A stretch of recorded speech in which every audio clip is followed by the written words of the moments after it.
Diane Snitches Get Stitches. Okay, that's her name. Diane Snitches Get Stitches Ross. Okay, she called Barry as soon as the plane landed. Barry, she said it again.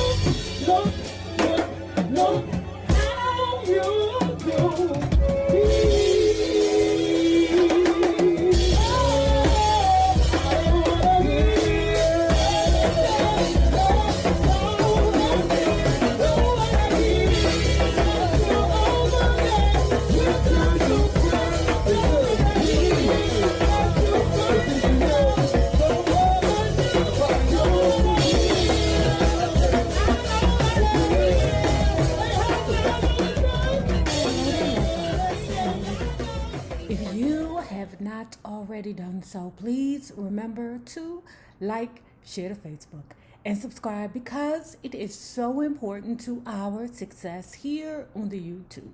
And if you are not already a part of our book club, please remember to hit the Patreon link below and or the join button here on the YouTube, and for a small monthly fee of $5 at a minimum, you babies, yes, you can be privy to all the shenanigans before the YouTube gets it, if the YouTube gets it. Now, let's talk about DreamGirl by Mary Wilson. My Life is a Supreme. Part, I don't know, because we got only a few chapters left. We rounding this up. So where we left off, love, you have the originals. That would be Flo, Diane, and Mary, okay? Of course, Mary and Flo are grappling with the fact that eventually the Supremes will turn into Diana Ross and the Supremes. Over time, we learned that the name would indeed be changed, and when it seemed certain, Flo went over the edge. The underhandedness of it all was more than enough than she could bear, okay? Because there were a lot of things that she felt that should have been discussed with the group as a whole. She felt like Diana, the boss Ross, took every opportunity to shine brighter than the Supremes. Hence the reason why I said Diana, the boss Ross. You can't do this, I told her once after she missed the show. I don't care, she replied. Lion Burry hates me, and I hate him, that fool. Flo was getting further and further away from me, and I found myself anxiously awaiting each day. Would she make the show? And even if she did, would she plummet back into this self-destructive, depressive behavior? Now, this is Diane, right? Flo, let me say she is a Cancer, okay? And Cancers pretty much got that scowl on their face 24/7. So even if you think about approaching them with an ice cream cone, the fact that they have that scowl on their face is going to make you be like, I'm not, fuck this ice cream cone. What's going on now is Barry and Diane are trying to get Mary to talk to Flo to make her act right. Now, weeks later, in early 1967, Barry held a meeting with some upper-level people at Motown, Diane and me, and it was decided that the search for Flo's replacement would begin. Cindy Birdsong of Patti LaBelle and the Bluebells was everyone's choice, largely because she and Flo had a similar look and she was contacted. Okay, now remember earlier, when they bumped into each other on the road, everybody was like, dang, she looked like Flo. Okay, now to me, that's not a reason to choose someone, okay? But that Sarah Dash from LaBelle, she said, that Diana stole Cindy Birdsong from them, but it couldn't matter because she wasn't that great of a singer anyway. I love her. Ooh, I love me some Sarah Dash. Ooh, even in her older state, that's an old cougar. In the meantime, Flo stayed on the road, but things were touch and go. I never knew for sure if Flo knew about Cindy. If she did, she wouldn't have let on, I'm sure. One night, I was walking back to my room with Stevie Wonder's drummer, Hamilton Bahamamon. First of all, okay, I can't pronounce his name, but first of all, let's do this. Okay, you walking back to your room with Stevie the Wonder's drummer. Blink, why, Meredith Wilson? Why? Are you going to add him to your repertoire? You didn't put it here, but all I know is you walking back to your room with a drummer. Okay? I mean, Blink, when I was young, I couldn't see. But now that I'm a grown-ass woman, my eyes is wide open. Flo opened her door and was so drunk she could barely stand. Hamilton was amazed. What's wrong with Flo? It all blew up in Memphis. We were doing a series of one-nighters and were leaving for New Orleans, where we scheduled to appear that evening. We were all sitting in the cars ready to go, but not Flo. One of Barry DeGordy's right-hand men went back upstairs to the hotel room to figure out what the hell was going on with Flo. When he got up to Flo's room, opened the door, Flo was sitting on the bed, drunk as booty coo, after talking to her family all night about how she felt about what was happening with the Supremes. Barry's right-hand man, got her together, washed her face. I don't know if he brushed the liquor off her breath. I don't know. But, got her together as much as he could. Packed her up and bring her downstairs. Murray said while on the plane, Flo refused to talk to her, Diane, or anybody. Okay? Now, I'm not here to kiss your ass. Okay? I am concerned, but I'm not going to kiss your ass and pet you up like you old baby. Damn it. You're a grown woman here. You see things happening around you. And my mind would go straight to, let me get as much money as I can. Okay, let me get this squat. She's feeling resentment towards Mary because she feels like we both have the same disdain towards Motown. Why aren't you speaking up? No, okay. Diane, Sntches get stitches. Okay, that's her name. Diane, Sntches get stitches Ross.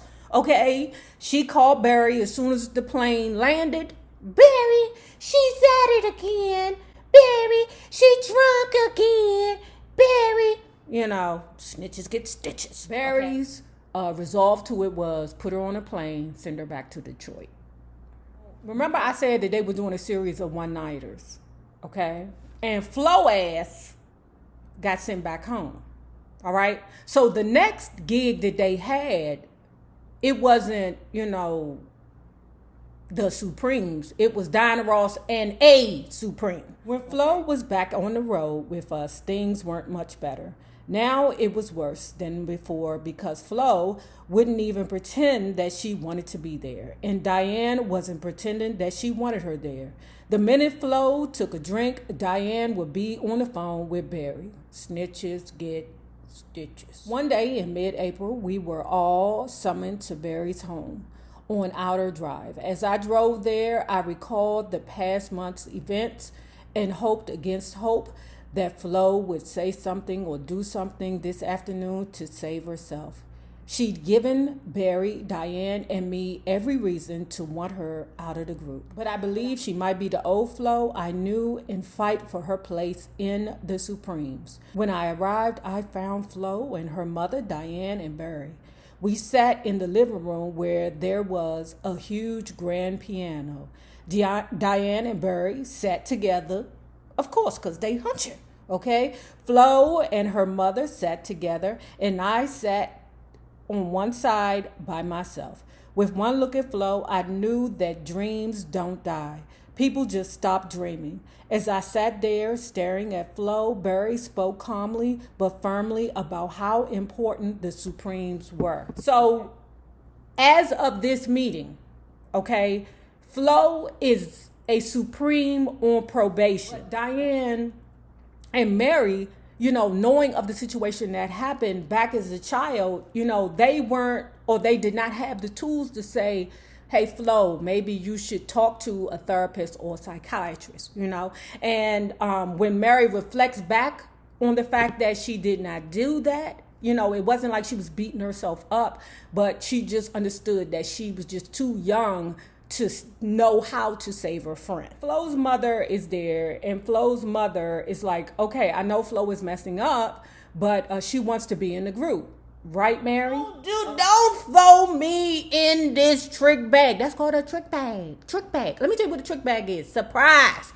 Catching a negress off guard. Flo, Mammy, don't bring me into this. This is between Bird Gordy and Diane And y'all, not me. Murray said she felt a cold sweat come over her body. You know why? Because Murray don't like to make no damn waves because of them issues that she had back in the day with the IV. She responded to Flo's mother with, yes, I do want Flo to stay in this group with us. Okay? But Flo no longer wants to be in the group. Okay, that was a good save, Murder Wilson. That was a good one. That was a good one. Suddenly, everything got tense. I realized that Diane and Barry had come to this meeting not knowing what I was going to say or whose side I was going to be on. For a second, I thought to myself, why doesn't Flo speak up? Then I realized that Flo was waiting for me to rescue her, waiting for me to tell Diane and Barry how they'd mistreated Flo and how wrong they were. But to what end? While Flo, no doubt, would have appreciated me defending her, she had refused to defend herself. How am I going to help you when you ain't helping your damn self? Flo would do a few more dates with us on a kind of probation. This was the last time the three of us were really the Supremes. Flo's response was frightening, cold, and distant. She was detached, yet seemed satisfied with the outcome. Within minutes, Diane was a giddy, giggly little girl. Hey, Barry, stop tickling me, Barry, stop. Bitch. Within minutes of Flo's departure, Cindy Birdsong came into the room and we started making plans for rehearsals with the new Supremes. Now that's a nigga. Okay, if I ain't never seen a nigga in this book before, now that's one. Of course, no one could never replace Flo, and I admit that at first my feelings towards Cindy were neutral. For Cindy, becoming a Supreme was a great opportunity, and she worked hard to fit in. Barry and Diane liked her a lot, and her jovial air was a welcome change. But instead of cheering me up, it only reminded me that Flo was not there. Sitting at Barry DeGordy's house. Okay, they all looking around, laughing, except for Murray, because Murray gave him the side eye, you know. You're going to put my girl out, and then all of a sudden this Cindy Birdsong just magically appeared out of the kitchen, okay? What was y'all doing? How long y'all been cooking this up, okay? But anyway, you know, so they laughing, you know, and Diana's like, come on, Cindy, let me show you some of the steps. Diane, Sntches get stitches. How you know the backup girl steps? Okay, how you know that when you so busy out front being this person? The Hollywood Bowl show went like a dream. Because the stage is so far from the audience, it was even harder for people to see that Cindy was not Flo. We had worked very hard to get our sound right.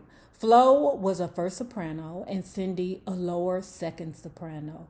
I had to make some adjustments in my singing in order to get that harmonious sound that they used to have. Okay? Though it seemed that Cindy would be joining the Supremes, she was committed to the Bluebells for the next several months. Soon after the Hollywood Bowl show, Cindy left us to meet her other group, and so Flo was back again. I didn't know that. Okay, I didn't know that Flo went, it came, and then went again. I didn't know that. But then she was on probation. Okay, and sometimes, you know, maybe you need to see your replacement to get a fire under your ass. Okay, now Flo is back, right? Because Cindy is back with the Bluebells, okay? Sorry, Dash ain't care because she said that bitch couldn't sing that great anyway. Rumors that Diane would be leaving the group were now common. Though, like the name change, it was never discussed with any of us. I still retained the small hope that when Diane left, Flo would be made the lead singer. No. They don't mess with her, Mary. In late May, when Flo was back with us for a few appearances, we made what would be Flo's last appearance on The Tonight Show, as always. Diane sat next to Johnny Carson while Flo and I were relegated to the couch, and Diane did most of the talking. In the course of the conversation, Johnny Carson mentioned that there had been a stand-in for Flo at the Hollywood Bowl and asked if this meant that they were breaking up. Now dig this. Diane, this hussy don't hold no punches, right? But she's an Aries. She's who she is. Just like each one of us as individuals, we are who we are. It's just important that the people that we surround ourselves with can deal with each other's, idiosyncrasies and issues and circumstances to a point where it doesn't become a battle. You know what I'm saying? Because everybody is different. They're on the show, Johnny Carson just said that, I noticed that you had a stand-in for Flo. Are you guys breaking up? No, no. And then Johnny Carson went on to another topic. All right. But Diane stops Johnny Carson and say, hold on, Johnny. Let me just say this. Just like on Broadway, the show must go on, and there are understudies to replace the girls. Okay. Now, Mary Wilson grabbing her pearls like, you just trying to replace me too? What? I didn't know that. I didn't know. So I have a replacement? What's the name? Now, Murray is taken aback because, although she wasn't making waves, that was her wake-up call. You ain't solid, okay? And the Diane, Snitches get stitches, just told you that on public television. After this, Flo monopolized the entire interview, interrupting Diane to give clever and honest answers to the rest of Carson's questions. The audience loved her, and for a minute, I could see the old spunky Flo back, but it wasn't her. Yeah, because it was an opportunity. It wasn't her because it was an opportunity to dig in Diane's ass, okay? It wasn't that she was back. It was just she was just seizing the day. So here it is, July of that year, okay? And they are playing the Flamingo down there to the Las Vegas, right? So this was an important date because this would be the first time that the Marquis would say Diana Ross and the Supremes, okay? Now, Flo was scheduled to do this date with them, okay? Now, let me tell you how Flo got him, okay? Now, Murray, as usual, she act right. She got sense. Flo, on the other hand, she was drunk. Okay? Oh, yes. Flo, yes. The grown-up side of me says, Flo, that was not right. You shouldn't have drank before you went on the show.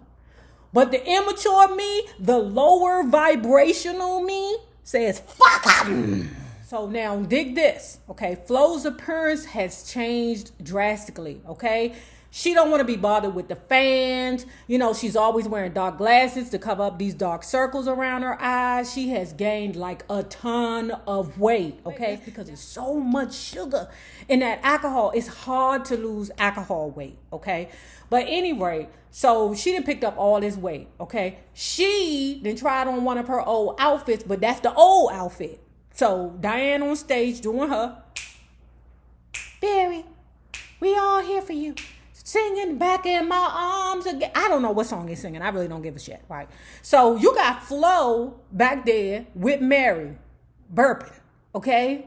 She did a move and exposed her bare belly, okay? She didn't care. She didn't even pull the shirt down or the skirt down or whatever it was. She didn't care because her big belly was hanging out on stage in front of everybody. Barry is livid. Not on the day that my Diane gets her marquee. Oh, no. He rushes to the back as soon as they get off stage and was like, get her fat ass out of here. Who you talking to, DeBarry? Who you talking to? Who you calling the fat ass? Flo, you are out of here.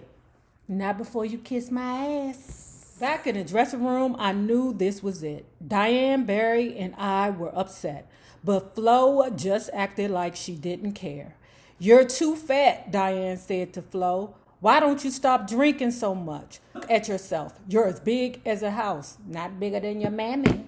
I would be talking so much. I'm not a drinker, y'all. Y'all know I'm an edible person, right? I ain't no drinker, okay? But I'd be talking so much, right? You fat as a house, not fatter than your mammy. Look at you, you drunk. Not drunker than your uncle sucking on a vagina. Yes, I die. Florence. Okay. Burry said, Burry, you better get out my face. Yes. Flo snapped back. Listen to me, girl. You look terrible on stage. Look at the other girls. You're not holding up your end, Barry replied. Oh, I don't care. Leave me alone. There was nothing left to say. Flo was told to leave. She packed and went back to Detroit. And Cindy, who had been discreetly sequestered down the street at Caesar's Palace, stepped in the next night for good. In July, we released Reflections of the way life used to be. That was the last song that Flo sang on, okay? Or the last album that Flo sang on. Later that month, we performed at the Steel Pier in Atlantic City, where Diane and Cindy were robbed of their furs, jewels, and other items from their hotel rooms. Okay.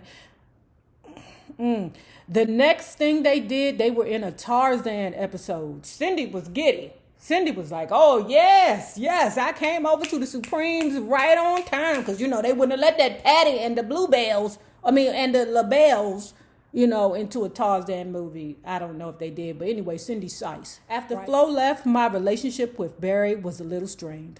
No one was quite sure what to say to me or what I might do. Cindy was many things, a great singer, not according to the Sir Dash, a good buddy, but no ally when it came to standing up to Diane and Barry, okay? That's because you are from the beginning, okay? That's because you know how things are supposed to be and how things originated. Cindy, God bless Michelle's soul from the Destiny Child. God bless her, okay? But when them damn Cindy's and what's her name, Michelle comes in, all they want to do is just have a job. They dare to be quiet. You better believe that Diane and Barry already schooled Cindy about Mary. Listen, don't listen to Mary. You're going to get jacked up if you listen to Mary. Don't listen to her. She's in the old ways. No, you do what we tell you to do. So whenever Diane would do something, off the wall, and Mary would be like, Diane, stop it. Cindy would just stay quiet because she's the Michelle. Throughout 1967, one of our booking agents, Norman Wise, had been telling me about this wonderful new singer he thought I should get to know. Each time Norman mentioned him, I sort of half listened. I had been pursued by countless men, and at that point, Norman's latest choice, a guy named Tom Jones, struck me as just another celebrity who wanted to get some of this supreme vagina. As the date drew closer, I became giddy as a schoolgirl. With Flo's departure, I'd been thinking about my own life and career. Loneliness seemed to come with the turf. I remembered going to see Diane Curl, and Diane Curl told her, girl, you always going to have a problem with your love life. Okay? Always. That's just what it is. It's hard for a woman in this business, period, because, men deal with insecurity issues. I don't care. The strongest man deal with insecurity issues, okay? And that's what I'm going to say and leave that right there. Here comes the date, right? All three of the girls getting ready. Right? Diane, Cindy, and Mary are in Mary's room getting ready. Now, Cindy and Mary had already agreed that they weren't going to tell Diane that Tom Jones was going to be at the door. Okay? So, Diane ain't got on her makeup, her eyelashes, none of that. Knock at the door. Hey, it's Tom. Open the door. Diane was like, what is he doing here? I didn't know he was here. Bitch, he ain't there for you. She gets her stuff and run out the room, okay? Tom Jones come through the door, see the back of her head getting small, and he said, what's wrong with her? Now, Diane came back into the room now, okay? Because I guess she got herself together. Did you guys know that we were having company? First of all, it's not your company. It's Mary's company, okay? Tom Jones is here for Mary, not you, okay? Because you got Barry. The girls go, no, we didn't know he was coming. But they lied. They knew he was coming. They just did that on purpose to, see her sweat. Tom was like no man I had ever met. He was extremely down to earth and passionate. This was really love at first sight. But much more, Tom loved women. And his reputation as a sex symbol preceded him. Did his reputation that he was a married man precede him too? In early February 1968, we played what was the English debut of Diana Ross and the Supremes at the London Talk of the Town. Cindy and I rehearsed as much as possible, and the show was really tight. But the times were changing. Yes, London, Europa, Britain, and the UK, all them other places, they love the Supremes, or they did love the Supremes, okay? But now, things are getting messy. There's civil unrest. You have black entertainers that are now fighting against the system, And according to the Europa, if you're not fighting the system, then you're a sellout. Before long, we'd be attacked in the press for not being black enough. I still wondered what exactly they had meant.